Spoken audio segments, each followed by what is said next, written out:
Europe 1, 7h56, Thomas Soto. En quelques jours, la Cour suprême américaine vient de faire 2 très beaux cadeaux à Barack Obama en validant sa réforme sur l'assurance santé et en légalisant le mariage homosexuel dans l'ensemble des États-Unis. Bonjour Danny Cohn-Bendit. Bonjour Thomas. À cela, on peut ajouter que le président américain a su trouver les mots justes lors des obsèques de la tuerie de Charleston en fin de semaine dernière.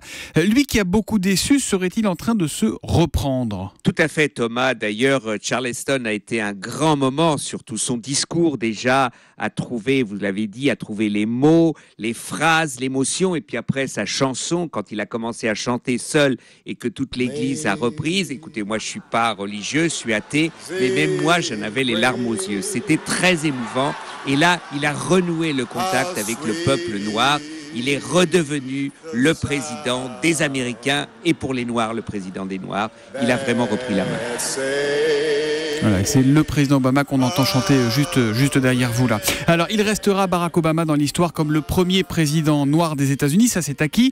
Mais politiquement, est-ce que vous pensez qu'il va laisser une trace politique forte dans l'histoire ? Absolument, absolument. Sa réforme de la protection sanitaire est une grande réforme importante.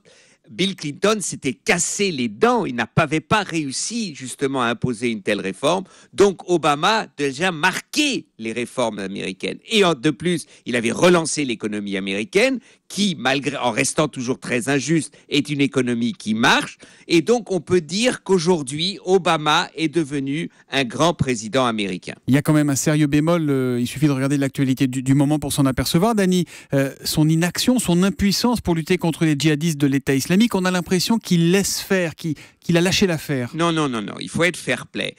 Obama avait été élu pour se retirer d'Afghanistan. Puis, le terrorisme a repris. Et il cherche aujourd'hui une solution pour lutter contre le terrorisme. Et cette solution passe pour lui par un accord avec l'Iran. Et je crois qu'il a raison. Parce que ce n'est qu'avec l'Iran et les Russes qu'on arrivera justement à endiguer et après à battre l'État islamique. Donc je crois qu'il a une stratégie à moyen terme parce qu'il n'y a pas de solution miracle. Oui, mais là on est dans l'urgence, on n'est pas dans le moyen terme, on est dans l'urgence absolue. Oui, mais l'urgence absolue dans cette situation est qu'il n'y a pas de solution miracle. Il n'y a pas de solution miracle en Irak, il n'y a pas de solution miracle en Syrie, il n'y a pas de solution miracle au Yémen, il n'y a pas de solution miracle au Maroc, en Algérie, etc. Il faut globalement une stratégie, et c'est ce que tente Barack Obama. S'il réussit son accord avec l'Iran et à endiguer l'État islamique, eh bien, il aura réussi un parcours presque parfait. Il est là tous les matins, il reviendra donc demain à 8h-5. C'est Danny Cohn-Bendit et son humeur sur Europe 1. À demain, Danny. À demain, Thomas.